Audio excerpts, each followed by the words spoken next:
8, 7,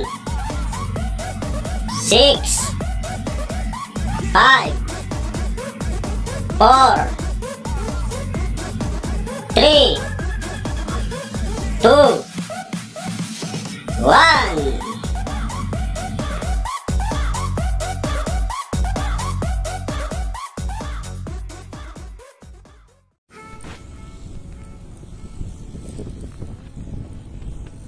Yun mga katropa, so pupunta tayo mga katropa ron sa area ng seaside area, malapit sa dagat mga katropa. Doon sa may malapit sa may barko mga katropa. Doon tayo, papakita ko na lang po sa inyo yung mga pagbabago po sa may area po ng seaside na nagaganap po ron, na mga kunting pagbabago po ron. Nagkakaroon na po ng upgraded siya, napapansin na po na talagang totally na may kita na po yung linaw po sa kanya, na matapos na rin po siya mga katropa. So nandun yung mga katropa natin, may ginagawa sila ron. Papakita rin ko sa inyo kung ano po yung ginagawa nila ron. So gumagawa sila mga katropa ron ng box out ng isang manhole. Nilalagyan nila ng box out po. Yun po, mapakita po natin sa inyo po yun kung ano po yung ginagawa po nila ron. So ito yung mga katropa, ito yung road na temporary na ginagawa ng dinadaanan po ng mga sakyan po ngayon. Yan po, temporary lang po yan yung daanan na to. So yan, katulad yan, binabak filling na siya. Mayroon yung may GCB, tsaka mayroong bulldozer po dyan. Kaya na gagamitin po yan mga tropa ng mga ano yan, matatapos na po yan, makikita na po yung mga pagbabago. Kasi nga po mga tropa, kailangan po talaga to after ng, kasi may gaganapin talaga rito na FIFA World sa 2022. Siguro pagkakalam ko po niya mga by December po yan, nakabay po yun sa National Day ng Qatar po.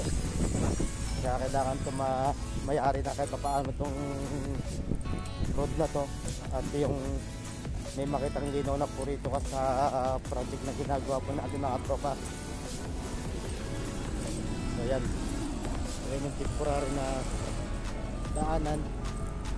Kasi talagang, pero upgraded na siya mga tropa.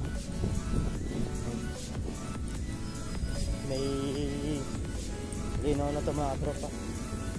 Ayun mga tropa, yung sa bridge 9 nagkakaroon na ano na rin siya,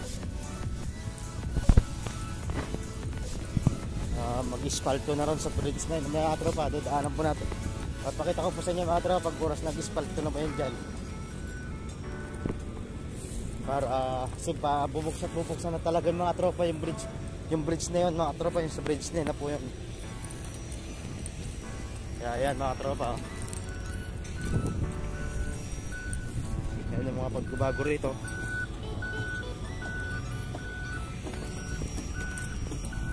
Talagang rapot pa lang siya, pero upgraded na siya mga tropa. May mga malaki na rin mga pagbabago.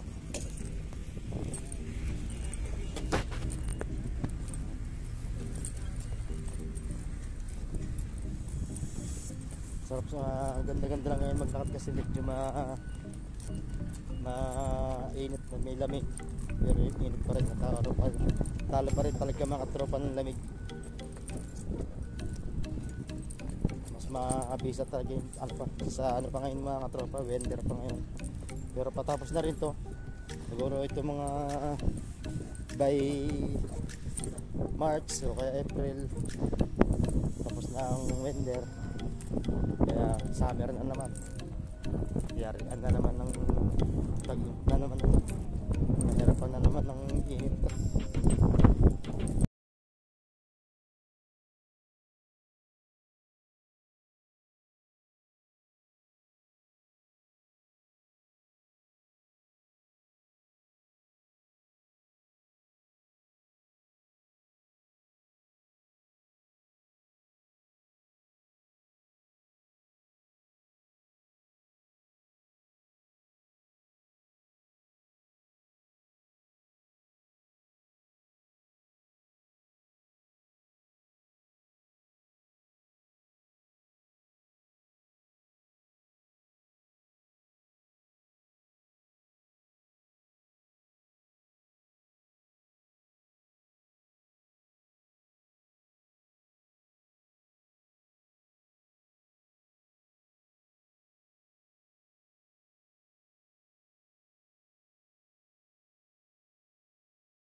mga makinarya na dyan sa loob. Yan ang magsusupply dyan mga tropa.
Ito yung kaya mga tropa tinatawag ito na seaside area kasi ito malapit ito mga tropa sa dagat talaga. Totally talaga malapit talaga sa dagat. Ayan ang papansin nyo mga tropa, ayan yung dagat.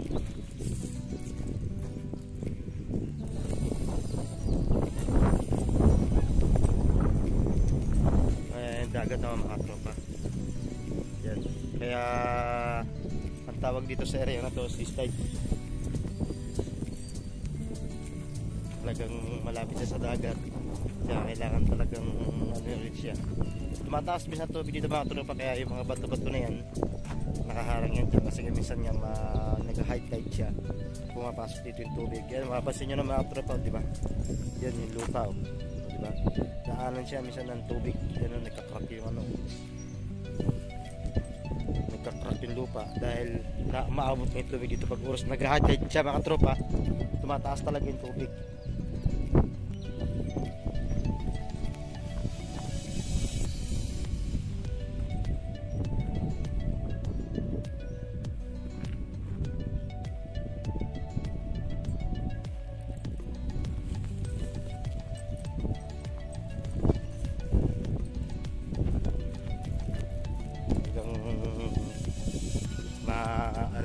Basta mga tropa, tabayanan nyo lang hanggat nandito tayo sa project na to. At gagawa tayo talaga at babalag natin kung ano yung mga pagbabago nangyari rito sa project para makita ninyo kung pinaka latest at before and after na natatapos sa project natin ito mga tropa.